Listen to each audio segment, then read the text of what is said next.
श्रीराम नमस्कार. आज 10 ऑगस्ट 2024 गुरुविचार आणि ज्ञानसुक्त भाग 10. अपसौर आणि उपसौर हा विषय 1-2-3 दिवस चालू आहे आणि अपसौर याची काही शारीरिक लक्षणं काल सांगितली आणि बऱ्याच जणांनी वाचली, त्यांना ती पटली. मला खूप छानसा एक SMS द्वारे त्यांचं आलं की सध्या असंच घडतं आहे आणि असेच आम्हाला त्रास होत आहे. पण याच्यावरती औषध काय, असा प्रश्न 1-2 जणांनी विचारला. तर मुळात काय आहे की आपलं अंतर्मन म्हणजे देह जो आहे, या देहाला तयार करणं हे खूप गरजेचं असतं. म्हणजे अजून एक सोपं करून जर सांगायचं झालं की आता ह्या तिन्ही अपसौरमध्ये आपण आहोत, काही राशी सांगितलेल्या आहेत, त्याप्रमाणे जर समजा आपली असेल तर आता मी काय करायचं, काही घाबरायचं काय याच्यात? तर घाबराचं वगैरे काही कारण नाही आहे. नैसर्गिक घडणाऱ्या घटना आहेत की ज्या फेऱ्यामध्ये आपण अडकलेलो असतो.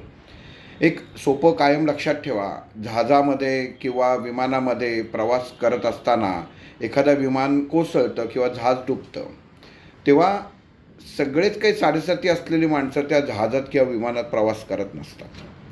पण तरी या गोष्टी घडतात. एखाद्याचीच वेळ इतकी वाईट असते की तो सर्वांना घेऊन डुबतो. म्हणजे इतर चांगले त्याच्यामध्ये काही तुम्ही माळकरी असतील, काही सात्विक गुणधर्माचे, काही नास्तिक असतील, पण शेवटी परिणाम हा सगळ्यांना भोगायला लागतो. ही नैसर्गिक आपत्ती आहे. म्हणजे नैसर्गिक आपत्ती मी एवढ्यासाठी म्हटलं, हा मेकॅनिकल फॉल्ट जरी असला तरी त्या घटनेला तिथपर्यंत घेऊन जाणं म्हणजे भगवंताचं एक कौशल्य. मी असं म्हणेन की 10 ठिकाणची 10 माणसं येऊन एका जहाजावर किंवा विमानतळावर जमा होतात आणि मग ते विमान कोसळतं. म्हणजे ही त्याची जी एक सिस्टम आहे, तर ती किती पॉवरफुल आहे किंवा प्रभावी आहे, आपण हा विचार करतो. आपण फक्त एवढंच म्हणतो की अरे अरे विमान कोसळलं, 250 माणसं मेली किंवा जहाज डुबलं, 60-70 माणसं मेली. तर एवढं गोष्टी करून आपण ते सोडून देतो. पण कधी आपण असा विचार करत नाही की एखादी व्यक्ती की ज्याचा काही संबंध नसतो, पाऊस येत असतो, झाडाखाली उभा असतो, नेमकी त्याच झाडावर वीज पडते. एखादा मनुष्य ज्या रस्त्याने जायचं नसतं त्याच रस्त्यानेच नेमका जातो, ॲक्सिडेंट होतो.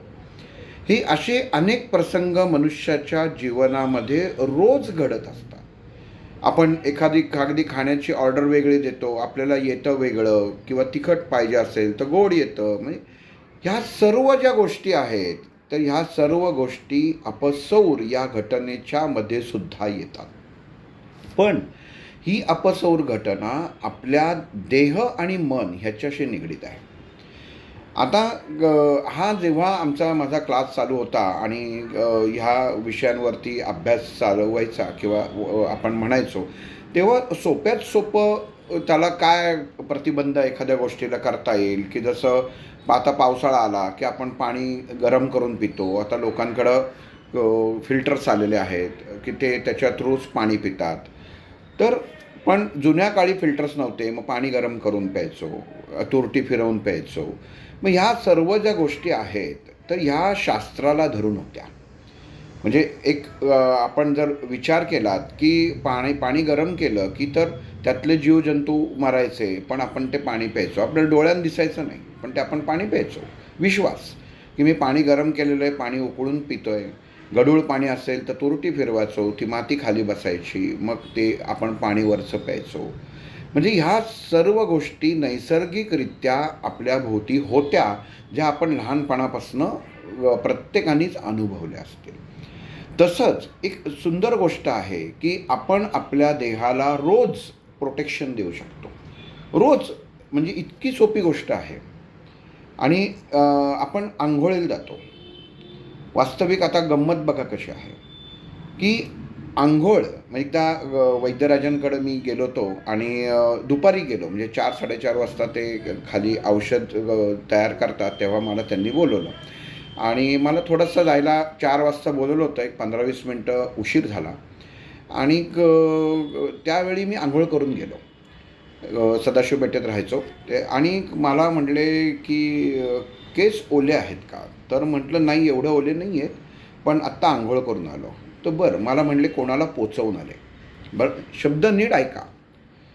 तर म्हटलं पोचवून नाही कोणाला आलो, म्हटलं ग्राउंडवर गेलो होतो खेळायला, तर तिथं म्हटलं माती वगैरे अंगाला लागली होती आणि म्हटलं फ्रेश होऊन आलो त्याला. तर म्हणजे म्हटले मी विचारलं म्हणजे पोचवून कोणाला आलो? म्हटलं मी नाही, पोचवून नाही आलो. म्हणजे मला पहिल्यांदा प्रश्नाचा रोख कळला नाही. मग मला म्हणाले की बाह्य स्वच्छता करून आलाय. तर म्हटलं मला ॲज युज्युअल कळणं थोडं शक्यच नव्हतं, कारण आकलनशक्तीच तेवढी होती. तर म्हटलं नाही, तुम्ही जरा स्पष्ट करून सांगितलं तर बरं होईल. मग मला त्यांनी अंघोळ आणि स्नान ह्याचा फरक सांगितला, की मनुष्य देह हा अंघोळ जेव्हा करतो तेव्हा त्याच्या शरीराला, भौतिक स्थूल देहाला जे चिकटलेलं असतं ते तो आपण साबण लावतो किंवा अजून काही क्रीम लावतो, शॅम्पू लावतो, त्यांनी ते धुवून टाकतो. ह्या प्रक्रियेला वास्तविक अंघोळ म्हणतात. आणि ह्याच्यामध्ये मनाचा आणि देहाचा कुठलाही संबंध नसतो. म्हणजे ही भौतिक घटना झाली. आपल्या घरामध्ये एखादा कचरा आपण साठतो किंवा ते झाडून टाकतो आपण, तसं देहाला बाह्य अवस्थेतनं जी गोष्ट चिकटते तर ती काढून टाकणं म्हणजे त्याला अंघोळ असं म्हटलेलं आहे. आणि स्नान जे आहे, तर हे स्नान आपल्या अंतर्मनाला संस्कार करून, म्हणजे अंतर्मन सुचिरभूत स्वच्छ करायचं आहे, त्याला स्नान म्हटलेलं आहे. आपण असं म्हणतो का की आज दीपावली आहे तर देवाला आंघोळ घालतो? आंघोळ नाही घालत. स्वामींना आंघोळ घालतो? नाही घालत. आपण स्नान घालतो. म्हणजे अंतर आणि बाह्य ह्या दोन्ही गोष्टींनी देहाची, मनाची केलेली स्वच्छता. त्यामुळे मला तेव्हा त्यांनी सांगितलं होतं की शब्द वापरताना खूप जपून वापरला पाहिजे. आणि स्नान हे आपलं, जेव्हा आपण डोक्यावरनं पाणी घेतो तर तेव्हा स्नानादी तीर्थच व्हायला पाहिजे. म्हणजे की आपल्या सहस्त्रारावरती आपण ते पाणी आपण जेव्हा घेतो तेव्हा देहामध्ये सहस्त्र दल जी असतात त्यातली बीजं जागृत असतात आणि ती सरळ आपल्या अंतर्मनाशी निगडीत असतात. तर ती दल आपल्या मनाने स्वच्छ करणं गरजेचं आहे. म्हणजे जी गोष्ट त्यागली जाते, परत एकदा सांगतो, त्यागली जाते, काढून टाकली जाते, त्या क्रियेला अंघोळ म्हणतात. आणि जी आपण स्वीकारतो आणि ज्यांनी आपलं अंतर्बाह्य मन स्वच्छ करतो त्याला स्नान म्हणतात.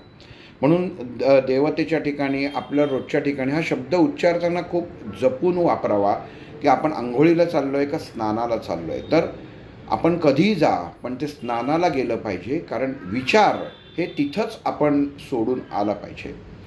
आता हा या अपस्वर याच्यामध्ये ह्या गोष्टीचा किंवा ह्या क्रियेचा काय संबंध आहे? म्हणजे मी आता ही मध्येच वैद्यराजांची गोष्ट का सांगितली, तर हे जे काही रोग किंवा शारीरिक मनाची जी अवस्था आहे, ही रोजचं वातावरण बदलत जातं, ऋतू बदलत जातात. तर आपण लहानपणी आपण बघितलेलं असतं, आपली आजी आपल्याला आंघोळ घालायची, गंगेचं, यमुनेचं, गोदावरी हे सगळ्या सप्त नदींची नावं घ्यायची. तर ह्या नद्यांची जर नावं घेऊन आपण जे आंघोळ करतो, हल्ली आपल्याला शॉवर आलेले आहेत, बादलीत काही जण अजून करतात, पण बादलीतनं स्नान करावं कधी पण, कारण देहामध्ये आपल्या सहस्त्रारावरती परस्पर शॉवर घेऊ नये. म्हणजे स्नान करण्याची सुद्धा एक पद्धत आहे त्याला. तर ठीक आहे, आता आपण कालानुरूप असं समजू की मला जमत नाही, होत नाही, मग एक त्यातलं तांब्या आपण भरून घ्यायचा आणि तो डाव्या हातात धरायचा आणि त्याच्यावरती उजवा हात ठेवून ह्या सप्त नद्यांची नावं घ्यायची. ही जेव्हा तुम्ही नावं घ्याल आणि तुमचा तळ हात त्या तांब्यातल्या पाण्याला स्पर्श करेल, तर त्या नद्यांमधलं जे पावित्र्य आहे हे तुमच्या देहामध्ये त्या क्षणी प्रवेश करेल आणि तुमचा देह अंतर्बाह्य स्वच्छ करेल. जर आता ही कृती झाली, म्हणजे ही कृती जेव्हा सांगितली होती ही वैद्यराजांनीच सांगितली होती, पण नेहमीप्रमाणे मला कळलं नाही. म्हटलं अजून सोपं करून सांगा. तर म्हणाले आपण चिंच खातो. मग चिंच नुसता शब्द जरी उच्चारला तरी आपल्या तोंडाला पाणी सुटतं, जिभेला पाणी सुटतं. चिंच समोर नसते, पण आपल्या देहामध्ये, विचारांमध्ये त्या क्षणी फरक पडतो आणि ते पाणी आपल्या म्हणजे जिभेला सुटतं किंवा तोंडाला सुटतं. मग हे प्रमाण आहे. म्हणजे आपण म्हणतो ना की कशावरनं माणसांना प्रश्न खूप असतात. तसं ह्या नद्यांची जर तुम्ही गंगेच्या, यमुनेच्या ही जी 7 नद्यांची नावं जर घेतली, डाव्या हातामध्ये तांब्या भरून ठेवायचा, उजवा हात त्याच्यावर ठेवायचा आणि या सप्त नद्यांची नावं घ्यायची आणि तो पहिला गडू जो असतो किंवा पहिला तांब्या जो असतो तो आपल्या देहावर, डोक्यावरती मोकळा करायचा.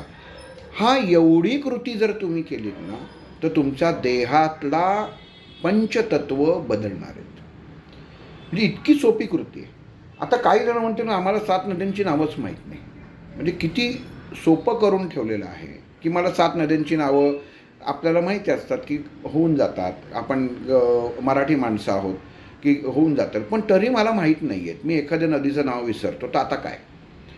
तर सगळ्यात सोपं जसं सांगितलं की अग्नितत्व, वायुतत्व आणि पृथ्वीतत्व जसं बिघडतं तसं प्रत्येकाची रास प्रत्येक माणसाला माहिती असते.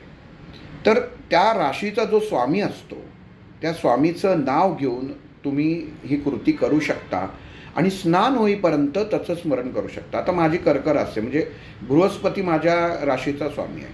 मग मी ते पाणी गडू भरून घेईन, त्याच्यावर हात ठेवीन. मग सप्त नद्यांचं जर जमलं नाही तर ओम बृहस्पते नमः असं म्हणीन आणि ते स्नानासाठी ते पाणी डोक्यावरनं घेईन आणि मग नंतर फक्त स्नान होईपर्यंत ओम बृहस्पते नमः हा जप करू शकतो.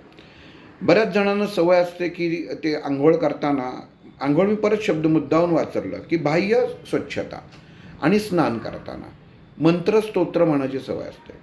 तर सर्व मंत्रस्तोत्र त्या स्नानाच्या ठिकाणी म्हणू नयेत.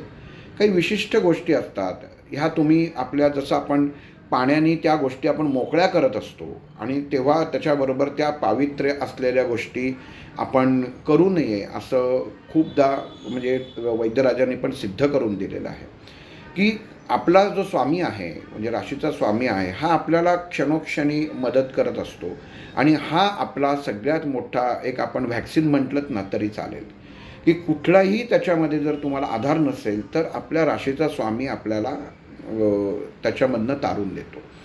आता मला जन्मतारीख माहीत नाही, मला काहीच माहीत नाही, माझी रासच माहीत नाही, तर आपल्या आईवडिलांचं नाव असतं ते तुम्ही घेऊ शकता.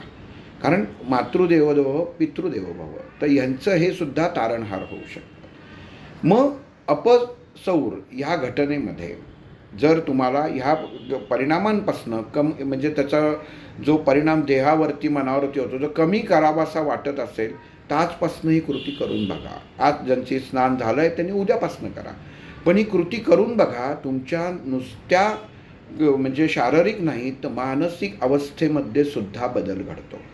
देहामध्ये एक वेगळं चैतन्य जागृत होतं आणि ते चैतन्य जागृत असणं हे सध्याच्या काळात खूप महत्त्वाचं आहे. कारण बाह्य गोष्टींसाठी तुमच्याकडे शॅम्पू, साबण, 100,000 गोष्टी असतील, पण अंतर्मन स्वच्छ करणारं जी कृती आहे ती हीच आहे. आणि परत डोळ्यासमोर आणा सर्व 7 नद्यांची नावं लिहून ठेवा, काही हरकत नाही. 100 गोष्टी आपण लिहून ठेवतो, आपल्या बाथरूममध्ये लिहून ठेवा की इथं ही नावं घ्यायची आहेत. किंवा आपल्या जर सप्त नद्यांची नावं लक्षात नसतील तरच आपल्या राशीस्वामीचं नाम घ्यायचं. मी का सांगतोय मुद्दामून, आपण इतके शॉर्टकट करायला जातो ना की नको कुठं 7 नद्यांची नावं लक्षात ठेवायची, आपलं त्याच्यापेक्षा हे मला माहिती आहे, मी पटकन घेऊन मोकळं होते. तर तसं नाही, पायरी पायरीने जायचं आहे. जर पहिली पायरी आपल्याला सहज शक्य असेल तर ती पॉवरफुल असते. म्हणजे 7 नद्यांची नावं, ती जी ताकद आहे, सप्त ताकद आहे, तर ही सगळ्यात पॉवरफुल ताकद आहे. ती तुम्ही घेऊ शकत नाही म्हणून तुम्हाला त्याच्यामध्ये अल्टरनेटिव्ह हे नाव दिलेलं आहे. तर मला असं वाटतं की ह्यांनी तुम्ही उद्यापासून जर सुरुवात केली तर तुमच्या जीवनामध्ये नक्की की बदल घडायला सुरुवात होईल, एक चैतन्य वाढायला सुरुवात होईल.